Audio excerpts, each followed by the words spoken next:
Okay, so this is Robert of Mayflower Bookshop, mayflowerbookshop.com, reading to you the last pages of The Secret Doctrine by H.P.Blavatsky, a photographic facsimile of the original. And I'm reading the last of this from the Summary of the Mutual Position. She has a chapter called Materialism is Leading Europe Towards a Catastrophe. I think we can easily see that now. And as we get to this last few pages of this last section of Volume 1 of The Secret Doctrine,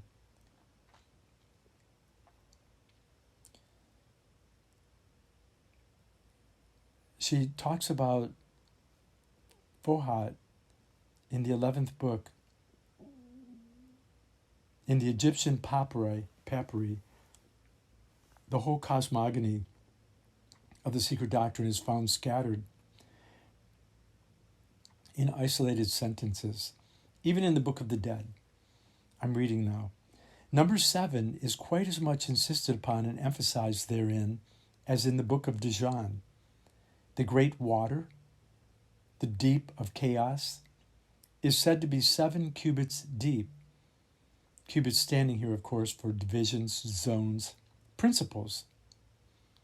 Like the physical, etheric, astral, ego, the Atma Buddha Manas, the higher trinity is the triangle, and the lower quaternary is the square.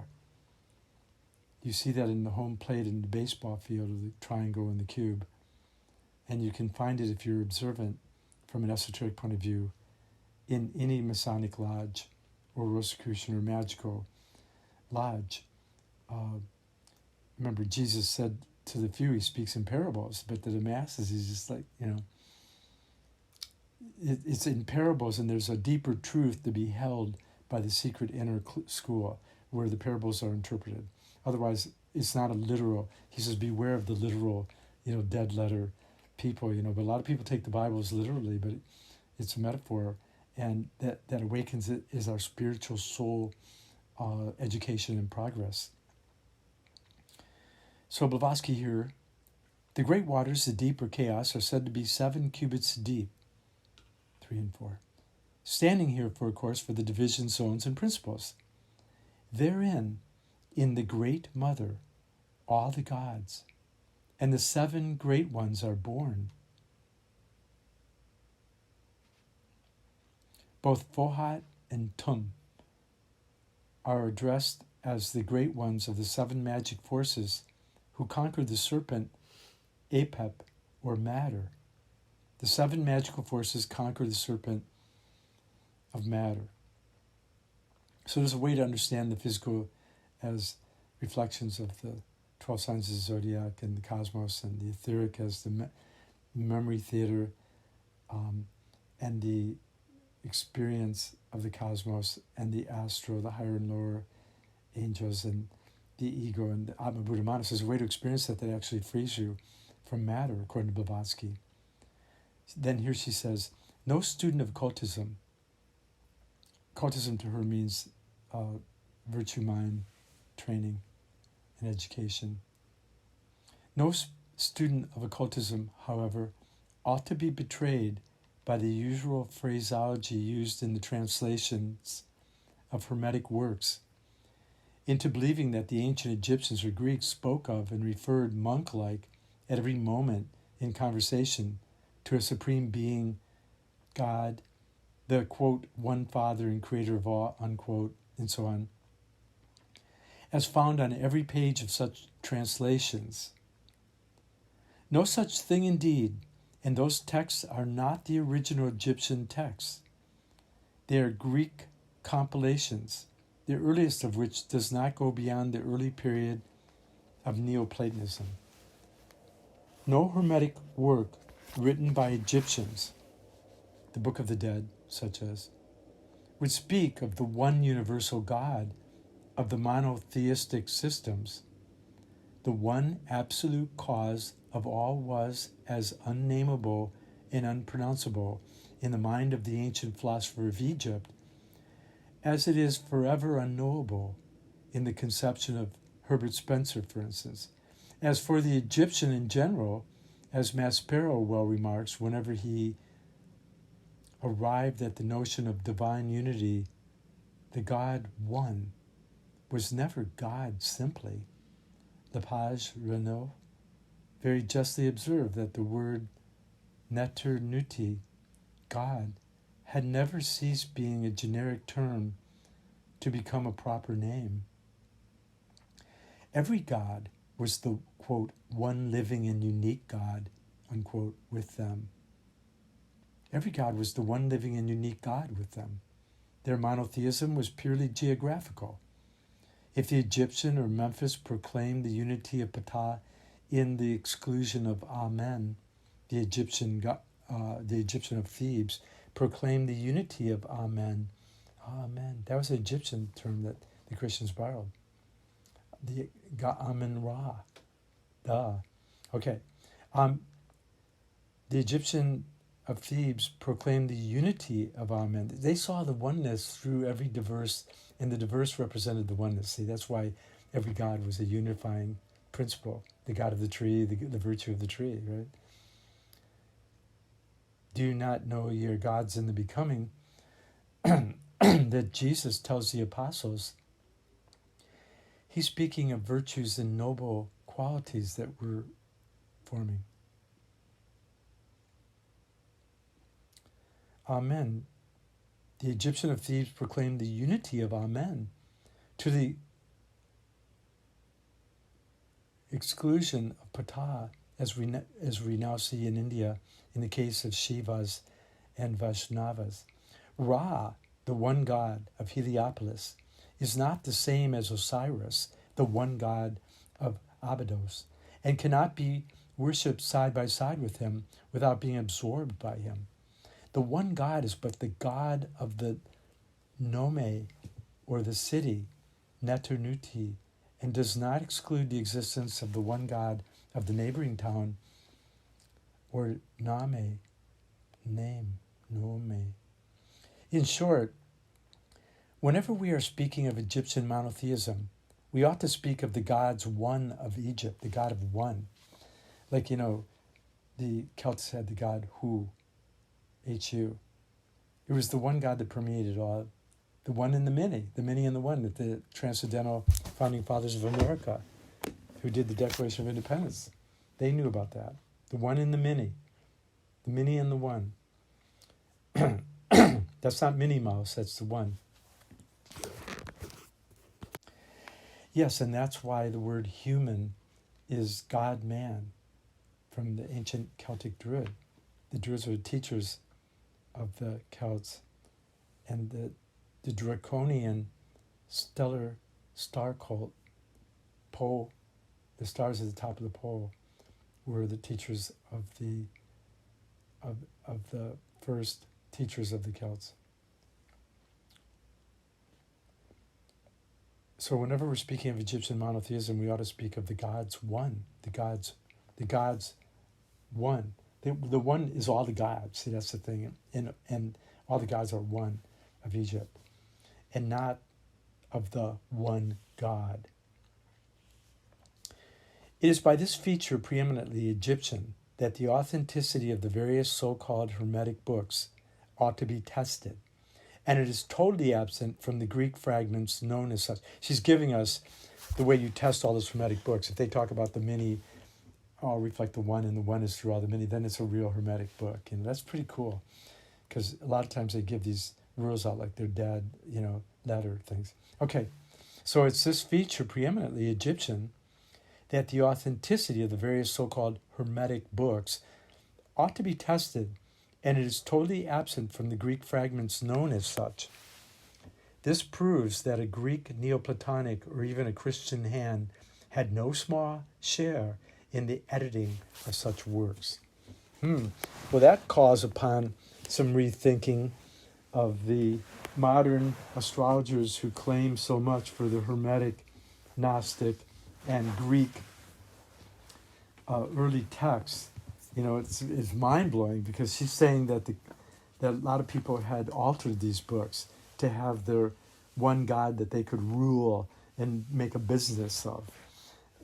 I'm adding that to Blavatsky. But let's go back to Blavatsky. This proves that a Greek, Neoplatonic, or even a Christian hand had no small share in the editing of such works. Of course, the fundamental philosophy is there, and in many a place intact, but the style has been altered and smoothed in a monotheistic direction, as much, if not more than, that of the Hebrew Genesis in its Greek and Latin translations. They may be Hermetic works, but not works written by either of the two Hermes, or rather by Thoth Hermes, the directing intelligence of the universe. See, that's what the Christos is in the Hermes and the Thoth, is the directing intelligence of the universe.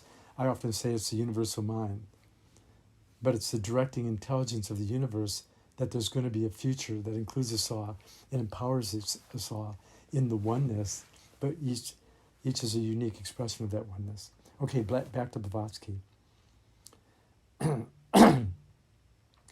There may be Hermetic works, but not works written by either of the two Hermes, or rather by Thoth Hermes, the directing intelligence of the universe, or by Thoth, his terrestrial incarnation called Trismegistus of the Rosetta Stone.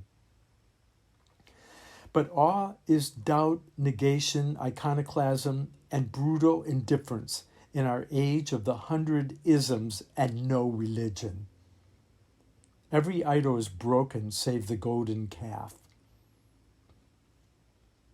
I often talk about how we have the apocalypse but no revelation. We have no big insight. No big insight that gives us empowerment, realization, interpretation, and actualization, that we're actualized into participating in this world. So war-torn and materialized and deadened by profiteering over the psychic, spiritual, intuitive profit or revelation or insight. The living Christ. We have the dead one, I think. Okay, I'm talking too much. Back to Blavatsky. Unfortunately, no nation or nations can escape their karmic fate any more than units and individuals do. History itself is dealt with by the so-called historians as unscrupulously as legendary lore. For this, Augustine theory has made the amende honorable, if not one believe his biographers, if one may believe his biographers. He deplored the erroneous principle that made them awe the would-be historiographers lose their way and each presume to correct tradition. That vox populi, which 9 times out of 10 is vox Dei, and he finally admitted that in legend alone rests real history. For legend, he adds, is living tradition, and 3 times out of 4 it is truer than what we call history, or biography for that matter. We think of Marianne Woodman and her storytelling to reveal the individuation process, or Joseph Campbell as the path of the hero, the descent and reascent of the hero. We think of Odysseus and Homer. We think of many stories before they disintegrate into psychology and tragic tragedy with Shakespeare. They were noble tragedy of death and rebirth and heroes in the Greek mystery schools, and still are in Theosophical, Rosicrucian, Anthroposophical circles, and Neoplatonism and Rosicrucian. Blavatsky. While materialists deny everything in the universe save matter, archaeologists are trying to dwarf antiquity and seek to destroy every claim to ancient wisdom by tampering with chronology. Our present-day Orientalists and historical writers are to ancient history that which the white ants are to the buildings in India, more dangerous even than those termites the modern archaeologists, the authorities of the future in the matter of universal history, are preparing for the history of past nations and fate of certain edifices in tropical countries. History will tumble down and break into atoms in the lap of the 20th century, devoured to their foundations by her analysts. Says Michelet, very soon indeed, under their combined efforts, it will share the fate of those ruined cities in both Americas, which lie deeply buried under impassable virgin forests. Historical facts will remain as concealed from view by the inextricable jungles of modern hypotheses, denials, and skepticism. But very happily, actual history repeats herself, for she proceeds like everything else in cycles, and dead facts and events deliberately drowned in the sea of modern skepticism will ascend once more and reappear on the surface. In Our Secret Doctrine, Volume 2, the very fact that a work with pretensions to philosophy, and which is an exposition of the most abstruse problems, has to be commenced by tracing the evolution of mankind from what are regarded as supernatural beings, spirits, will arouse the most malevolent criticism. Believers in and the defenders of the secret doctrine, however, will have to bear the accusation of madness and worse as philosophically as for long years already the writer has done. Whenever a theosophist is taxed with insanity, he ought to reply by quoting from Montesquieu's Letters Personalis, quote, by opening so freely their lunatic asylums to their supposed madmen, men only seek to assure each other that they are not themselves mad. Into Volume 1. And we can see how wacky medicine has got to assure that they're healthy. They find disease everywhere, try to kill it, rather than transform it alchemy. And instead of the alchemy of transforming, danger into healing gardens, we've created demonization that wants to destroy the enemy rather than love the enemy, like Jesus said. So I wanted to read the end there of The Secret Doctrine, Volume 1. And then I want to move on to more exciting H.P. Blavatsky here. And I want to continue with The Secret Doctrine summing up, and I'm just jumping into occult aphorisms.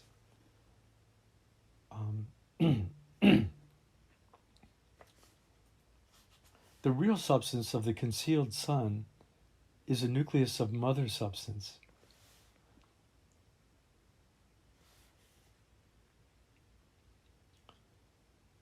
It is the heart and the matrix of all the living and existing forces in our solar universe.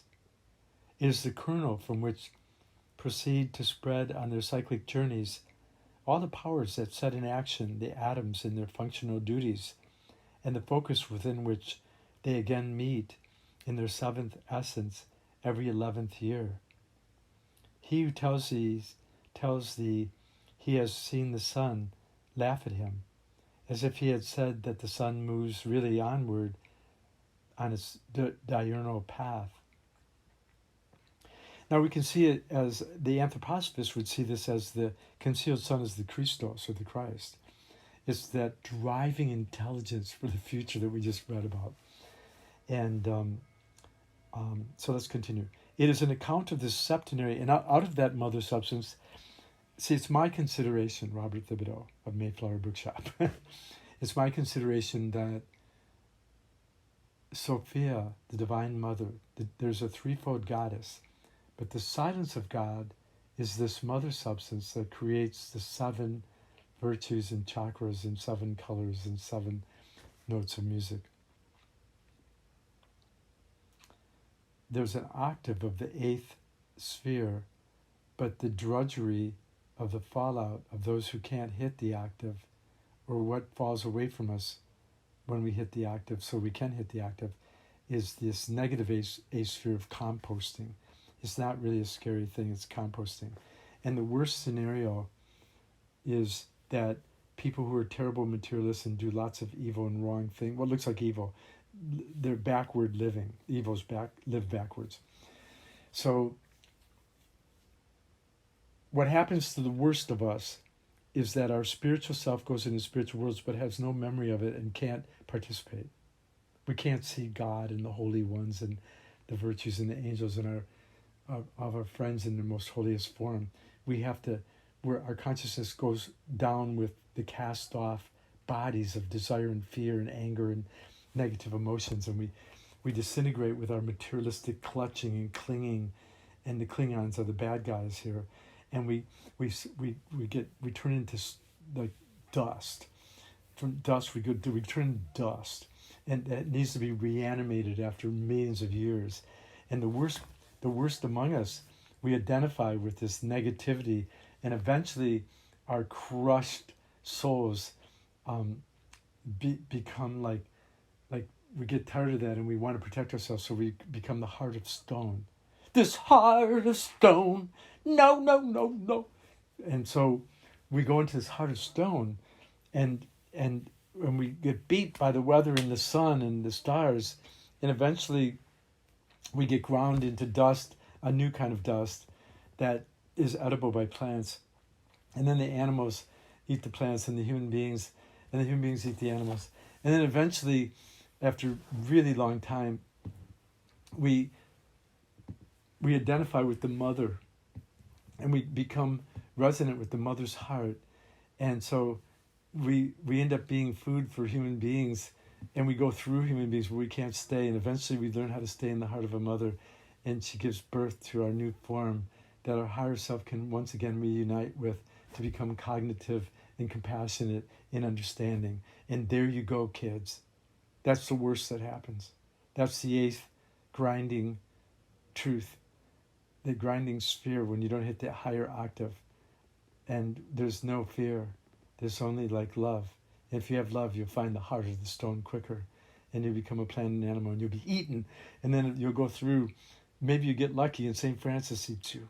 He's got to eat something. He's eating vegetables. He's not eating the animals, so be careful of going into animals. So, okay, am I getting lost or what? Let's get back to the story. Let's read Blavatsky. When you read Blavatsky, you get a bunch of creative ideas, I promise. And you'll go off crazy a little bit, but you'll come back to a new form of art and love and songwriting and gardening and ability to clean your house without complaining and helping other people a little more. So the mother substance is the Sophia, is the divine wisdom of God. And then there's the Sophia that's fallen into matter, is the Mary Magdalene. And the middle Sophia is the warrior goddesses and lovers. And that's another subject of our soul, the spirit soul body. And the spirit is the mother source, is the great empress, and the lesser mothers, the moon card and the tarot. The great empress is Demeter. In my book, I talk about that in the Hermetic Rosicrucian Grail Tarot. Okay. And Blavatsky mentions the 11th year. She's talking about the solar flare cycle. But every once in a while, everybody gets this hit of Uranus, and you get a flash of your Christos. Neptune, you get a flash of the Great Mother or the Lesser Mother. In Pluto, you get a flash of the Devil card and being bound by your attachment to form. The seventh essence of the 11th year. He tells he has seen the sun. So laugh if they think the sun is only a physical thing. I guess that's the idea. It is an account of, but really it's an account of septenary nature, that you can see that the sun is spoken of by the ancients as one who is driven by 7 horses, equal to the meters of the Vedas, or again, that though he is identified with the 7 Gana, classes of being, Gana, Guna, the 3 becomes the 6, the 7. In his orb, he is distinct from them, as he is indeed, as also that he has 7 rays, as indeed he has. The 7 beings in the sun are the 7 holy ones, self-born from the inherent power of the matrix of mother substance. It is they who send the 7 principal forces called 7 rays, which at the beginning of Pralaya will center into 7 new suns for the next Manvantara. That's the 7 earth rounds that Doug Gabriel talked about that in one of his talks recently. And Steiner, he refers to Steiner's Saturn evolution, Sun, Moon, Earth, Jupiter, Venus, Vulcan. It is he who sends the 7 principal forces called rays, which are the beginning. There's pralayas between each manifestation of the earth. In the 7 new suns for the next Manvantara, the energy from which they spring into conscious existence in every sun, in what some people call Vishnu, which is the breath of the absoluteness. Vishnu is in the form of his active energy, never either rises or sets, and is at once the 7-fold sun and distinct from it, says the Vishnu Purana.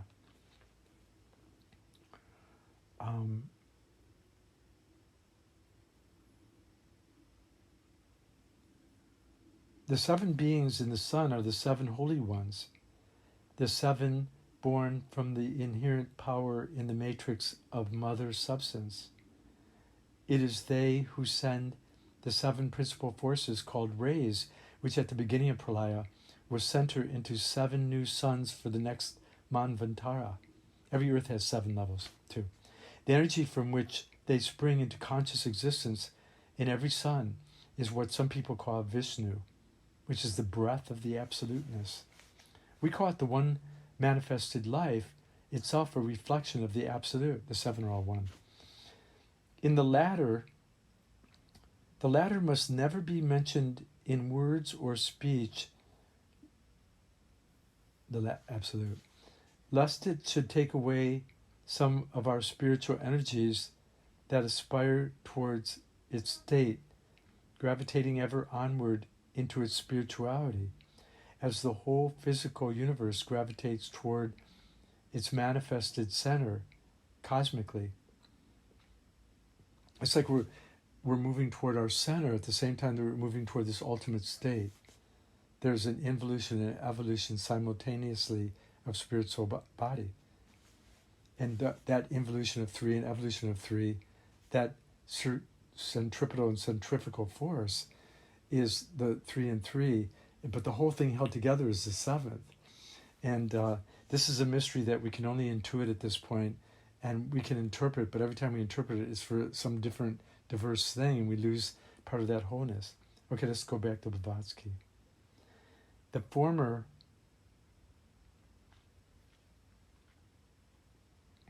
the initial existence, which may be called, while this state of being, the one life, is, as explained, a film for creative or formative purposes. This is a real movie.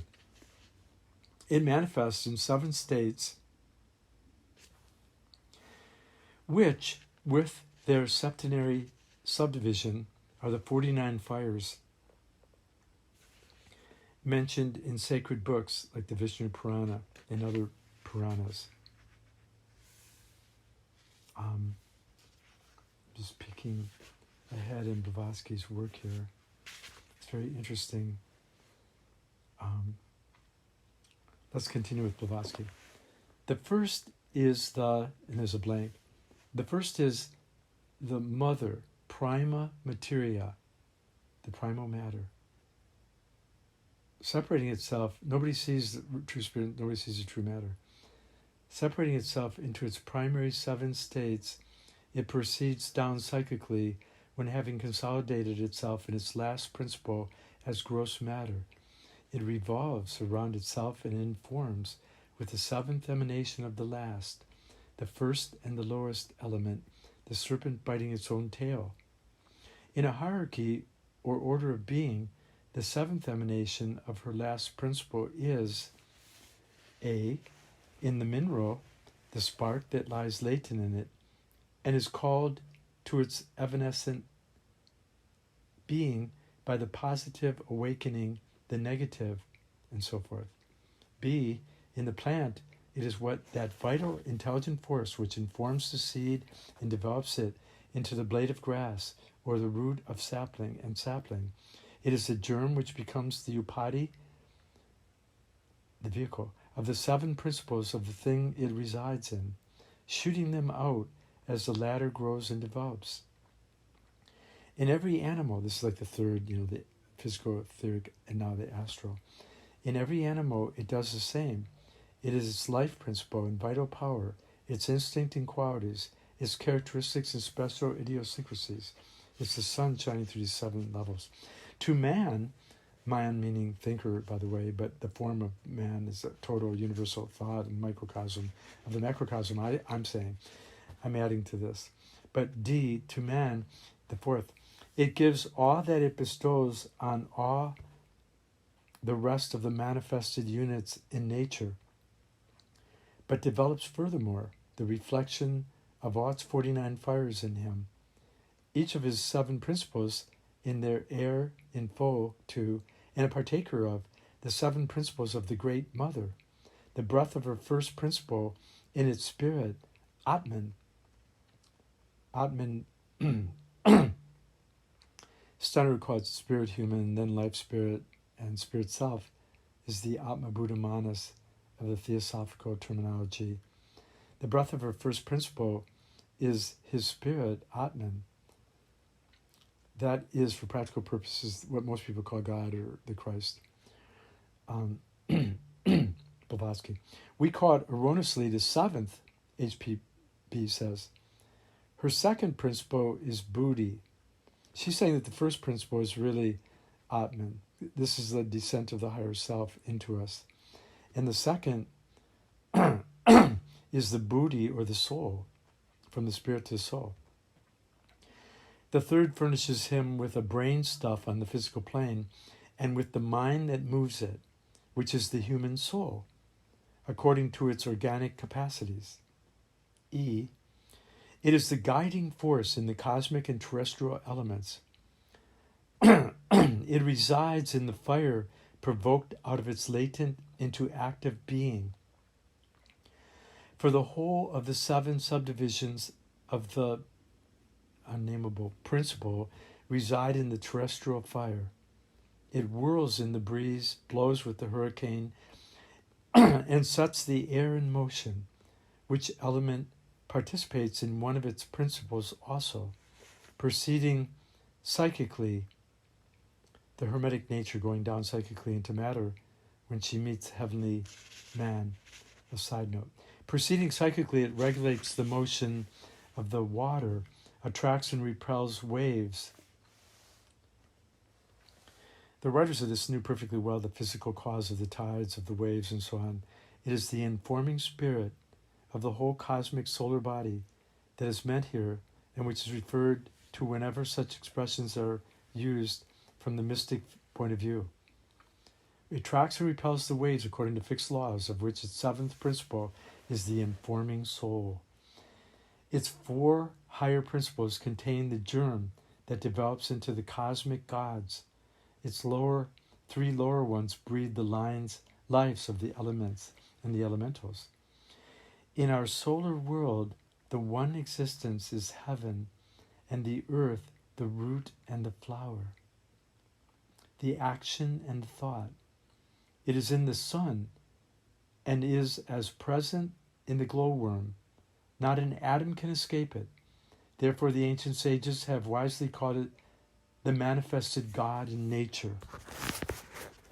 It may be interesting in this connection to remind the reader of what T. Subarro said of the forces mystically defined. He says, Kanya, the 6th sign of the zodiac, or Virgo, means a virgin and represents Sati, or Mahamaya. The sign is the 6th rasi, or division, and indicates that there are 6 primary forces in nature synthesized by the 7th. These Saktis stand as follows, and I think I see them in the order of Saturn, Sun, Moon, Earth, Jupiter, and Venus. earth evolutions, and personal development. You really ponder what I'm about to say.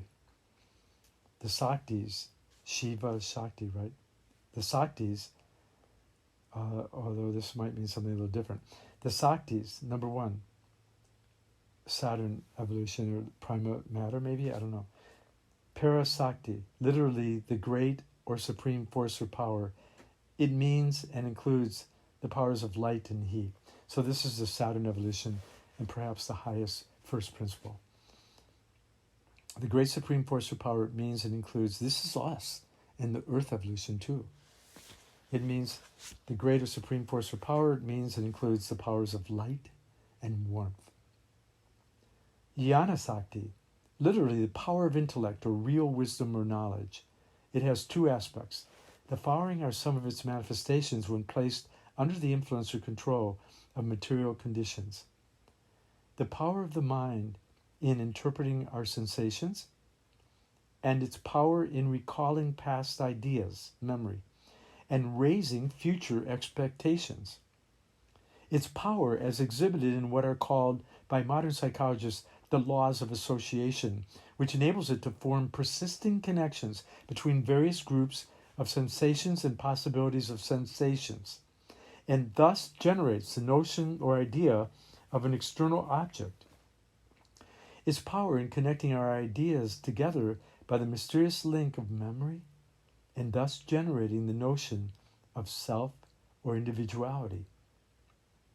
Some of its manifestations, when liberated from the bonds of matter, are clairvoyance and psychometry.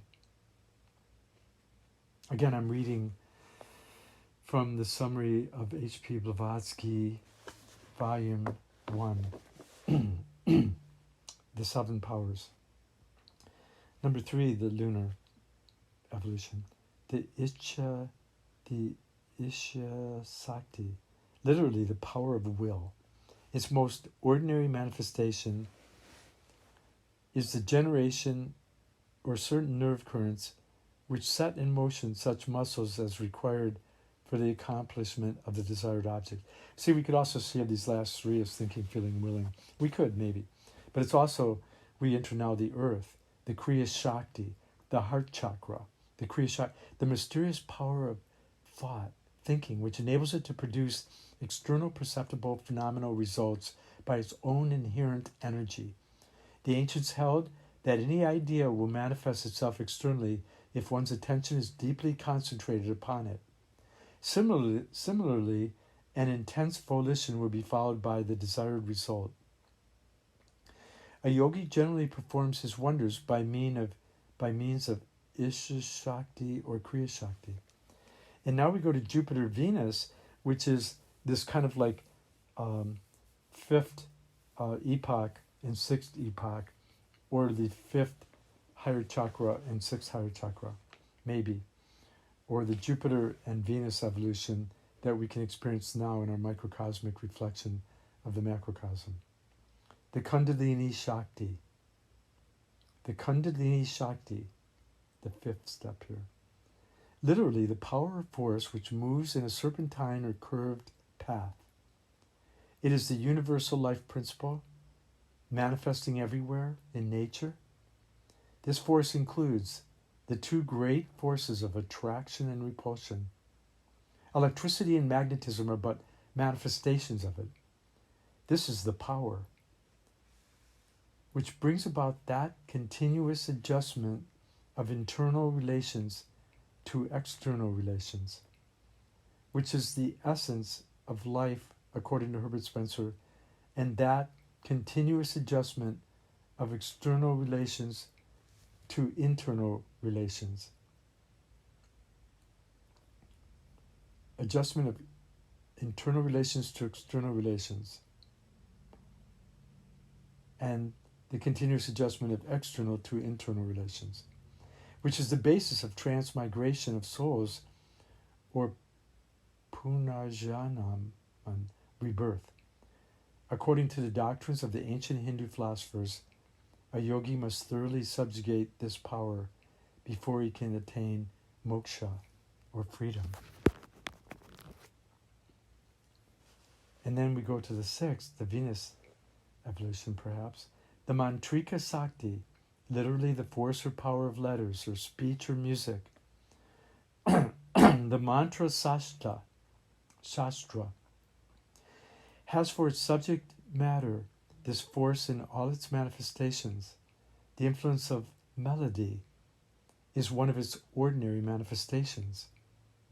The power of the mirific, ineffable name is the crown of this Sakti. Modern science has but partly investigated the first, second, and fifth of the forces just mentioned, but it is altogether in the dark as regards the remaining powers. The six forces are in their unity represented by the astral light, the Deva Prakriti, the seventh, the light of the Logos. The above is quoted to show the real Hindu ideas on the same. This astral light, possibly this seventh light of the Logos, is the Vulcan. Is it? Isn't it? I think so. It is in all esoteric, though not covering the 10th part of what might be said. For one, the six names of the six forces mentioned are those of the six hierarchies of the archangels, the Dhyani Buddhis, the Dhyani Kohans, synthesized by their primary, the seventh, who personify the fifth principle of cosmic nature or of the mother in its mystical sense. This is a purification of the astral body and the divine mother that gives birth to the Christos, right? So these six Sakti powers they're all subjugated, they're all under the influence of the unity represented by the astral light Deva Prakriti, the seventh principle, the light of the Logos. And these above quoted are to show the real Hindu ideas in the same. It is all esoteric, though not covering the 10th part of what might be said. For one, the six names of the six forces mentioned are those of the six hierarchies of the Dhyani Kohans, the archangels, synthesized by their primary, the seventh, who personify the Manas principle of cosmic nature or of the mother in its mystical sense. See, when the Manas is dragged down as the Mary Magdalene or the warrior goddesses in the middle, I'm saying. Here Blavatsky says the enumeration alone of the yoga powers would require 10 volumes. Each of these forces has a living conscious entity at its head, of which entity is its emanation. Now again, I think just by listening to this, it's going to trigger creative things in your personal individual process. But let us compare with the commentary just cited the words of Hermes, the thrice great. This creation of life by the sun is as continuous as his light. Nothing arrests or limits it. Around him, like an army of satellites, are innumerable choirs of Genie. These dwell in the neighborhood of the immortals and thence watch over human beings. These divine immortal watchers. We can unite ourselves with just watching, right, from the emptiness practice. Okay, that's me talking. Okay, Blavatsky, and I'm quoting Hermes. They fulfill the will of the gods, the will of karma, the gods, by means of storms, tempests, transitions of fire and earthquakes, likewise by famines and wars, for the punishment of impiety. See the stanzas 3 and 4 of the Secret Doctrine commentaries thereupon, especially the comments of stanza 4 on the Lipikas and the 4 Maharajas, the 4 archangels that Steiner talks about, and the agents of karma. The gods or dhyanis too are not only genie or guiding forces, they're guided forces. The meaning of this is that as man is composed of all the great elements, fire, air, water, earth, and ether, the elementals which belong respectively to these elements feel attracted by man by reason of their co-essence. That element which predominates in a certain constitution will be the ruling element throughout life. These are life ethers too, by the way. For instance, if man has a predominance and preponderance of the earthly gnomic element, the gnomes would lead him toward assimilating metals, money and wealth, and so on. Animal man is the son of the animal elements out of which his soul life was born, and animals are the mirrors of man, says Paracelsus. Paracelsus was cautious and wanted the Bible to agree with what he said, and therefore did not say so he wouldn't get in trouble, right? So, back to Hermes here. It is the sun who preserves and nourishes all creatures, and even as the ideal world which environs the sensible world fills his last with the plenitude and universal variety of forms, so also the sun, enfolding all in his light, accomplishes everywhere the birth and development of creatures. Under his orders, in the choir of Genie, or rather the choirs of archangels, for there are many and diverse, and their number corresponds to that of the stars. Each star has its genie, good and evil by nature, or rather by their operation, for operation is the essence of the genie. All these genii preside over mundane affairs. They shake and overthrow the constitution of states and individuals. They imprint their likeness on our souls.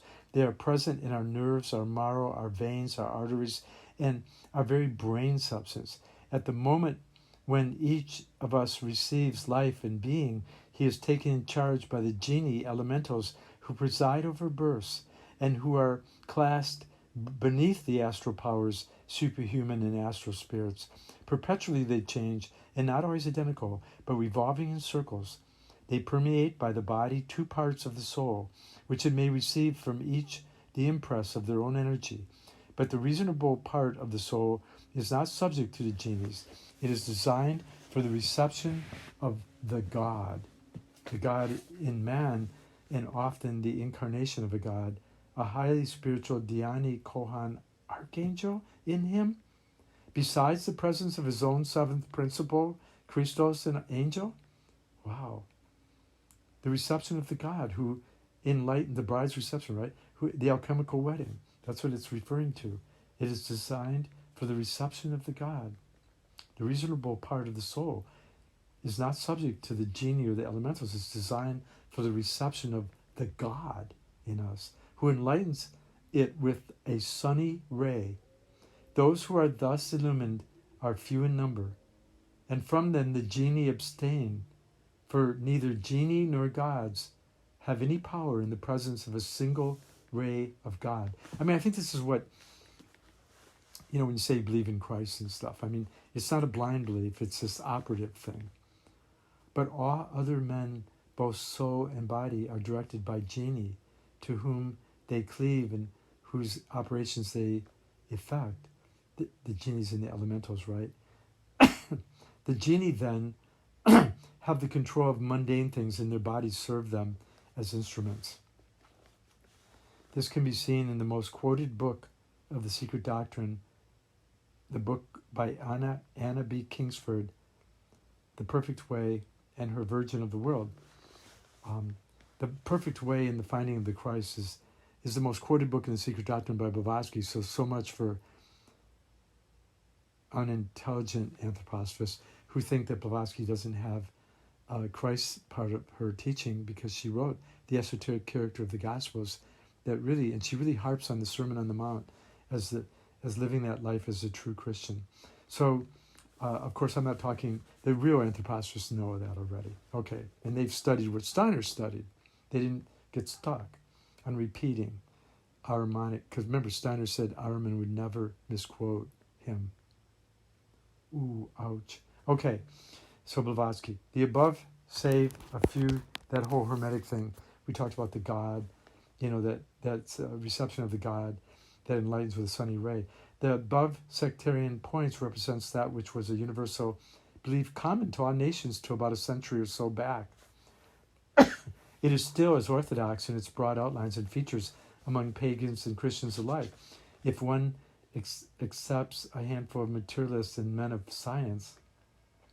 For whether one calls the genie of Hermes and his gods powers of darkness and angels, as in the Greek and Latin churches, or spirits of the dead, as in spiritualism, or again, bhutas or devas, shaitan or jinn, as they are still called in India and Muslim countries, they are all but one and the same thing, illusions. See, the real exorcist exorcises and banishes false idols, because unless you have that stillness open to one in awe and the awe in the one, then they're idols, right? They're false idols or false props. Okay, I'm talking too much. Blavatsky says that they're one and the same illusion. Let not this, however, be misunderstood in the sense into which the great philosophical doctrine of the Vedantists has been lately perverted by Western schools. All that which is emanates from the Absolute, which from this qualification alone stands as the one and only reality. Hence, everything extraneous to this Absolute, just like God the Father. The generative and causative elements must be an illusion, most undeniably. But this is not so from the purely metaphysical view. A man who regards himself as mentally sane and is so regarded by his neighbors cause the visions of an insane brother whose hallucinations make him the victim of either happy or supremely wretched, as the case may be, illusions and fancies likewise. But where is the madman for whom the hideous shadows in his deranged mind, his illusions, are not for the time being as actual and as real as the things which his doctor or keeper may see? Everything is relative in this universe. Everything's relative. Everything is an illusion. But the experience of any plane is an actuality for the precipient being whose consciousness is on that plane, though the said experience, regarded from the purely metaphysical standpoint, may be conceived to have no objective reality. But it's not against metaphysics, but against physicists and materialists that esoteric teachings have to fight. For their vital force, light, sound, electricity, even to the objectively pulling force of magnetism, have no objective being and are said to exist merely as modes of motion, sensations, and affections of matter. Neither the occultists generally nor the Theosophists reject as erroneously believed by some the views and theories of the modern scientists, only because these views are opposed to Theosophy. The first rule of our society is to render unto Caesar what is Caesar's. The Theosophists, therefore, are the first to recognize the intrinsic value of science. But when its high priests resolve consciousness into a secretion from the gray matter of the brain and everything else in nature into a mode of motion, we protest against the doctrine as being unphilosophical, self-contradictory, and simply absurd from a scientific point of view, as much and even more so from the occult aspect of the esoteric knowledge. Yeah, that's why Steiner has spiritual science to kind of correct that problem. For truly, the astral light of the derided Kabbalists has strange and weird secrets for him who can see it, and the mysteries concealed within its incessantly disturbed waves are there, the whole body of materialists and scoffers notwithstanding. These secrets, along with many other mysteries, remain not existent to the materialist of our age, in the same way as America was a non-existent myth for Europeans during the early part of the medieval ages, whereas Scandinavians and Norwegians had actually reached and settled in that very old New World several centuries before. But as Columbus was born to rediscover and to force the old world to believe in antipodal countries, so will there be born scientists who will discover marvels now claimed by occultists to exist in regions of ether, with their varied and multiform denizens and conscious entities. Okay, so the astral light of the Kabbalists is very incorrectly translated by some as ether. The latter is confused by the hypothetical ether of science, and both are referred to by some Theosophists as synonymous with Akasha. This is a great mistake. A characterization of Akasha will serve to show how inadequately it is represented by ether, writes the author Deborah. So Blavatsky's harping on. And we will continue this in the next talk, but I want to add just a couple of things here. Then Nolens Volens, science will have to accept the old superstition as it has several others, and having been once forced to accept it, judging from past experience, its learned professors will, in all probability, as in the case of mesmerism and magnetism, now rebaptized hypnotism, father the thing, and reject its name. The choice of the new appellation will depend in its turn on the modes of motion. The new name for the older automatic physical processes among the nerve fibrils of the scientific brain of Mosalat, as also very likely upon the last meal of the namer, since according to the founder of the new hylo-idealistic scheme, cerebration is generically the same as chilification. Wow. Blavatsky's really getting carried away here, isn't she? Thus, for one to believe the preposterous proposition, the new name of the archaic thing would have to take its chance on the inspiration of the namer's liver, and then only would these truths have a chance of becoming scientific. But truth, however distasteful to generally blind majorities, has always had her champions ready to die for her, and it is not the occultists who will protest against its adoption by science under whatever new name. But until absolutely forced on the notice and acceptance of scientists, many occult truth will be tabooed as a phenomena of the spiritualists, and other psychic manifestations were to be finally approved by its extraducers without the least acknowledgement of thanks. Nitrogen has added considerably to the chemical knowledge, but its discoverer, Paracelsus, to today is called a quack. Yeah. Blavatsky talks about, excuse me, the esoteric cataclysm. And she says, close thy mouth lest thou shouldst speak of this, the mystery, and thy heart lest thou should speakest aloud. And if the heart has escaped thee, bring it back to its place, for such is the object of our alliance. That's right, the heart has to stay present for all this craziness of the world and be honest. Blavatsky, this is a secret which gives death. Close thy mouth lest thou shouldest reveal it to the vulgar. Compress thy brain lest something should escape from it and fall outside. A few years later, a corner of the veil of Isis had to be lifted, and now another and a larger rent is made. But owed in time-honored errors such as become with every day more glaring and self-evident, stand arrayed in battle order now as they did then, marshaled by blind conservatism, conceit, and prejudice. They are constantly on the watch, ready to strangle every truth which, awaking from its age-long sleep, happens to knock for admission. Such has been the case ever since man became an animal, that this proves in every case mortal death to the right revealers, who bring to light any of its old truth, is as certain as that it gives life and regeneration to those who are fit to profit, even by the little that is now revealed to them. This is H.P. Blavatsky. And this is why Einstein read Blavatsky, and his daughter showed me letters long ago that how important the Secret Doctrine was, and Einstein would tell other researchers to read it. And he had it open and heavily underlined on his desk when he died. This is why Pope John Paul II read Steiner. When he died, there were books there, and Steiner came out of the Secret Doctrine. This is why Gandhi and Martin Luther King read the Secret Doctrine. Manly Hall read it. Dane Ruger, Markham and Jones read it. This is why Robert Thibodeau, who discovered the Secret Doctrine glowing on a shelf, and began this long journey called the Mayflower Bookshop, sharing the books and knowledge that could awaken the spiritual, ethical soul to seek wholeness, to balance out the crude materialism that lacks spirit and a heart. This is Robert Thibodeau of MayflowerBookshop.com. Having shared some of the summary of Madame Blavatsky, I'll be back with more Secret Doctrine.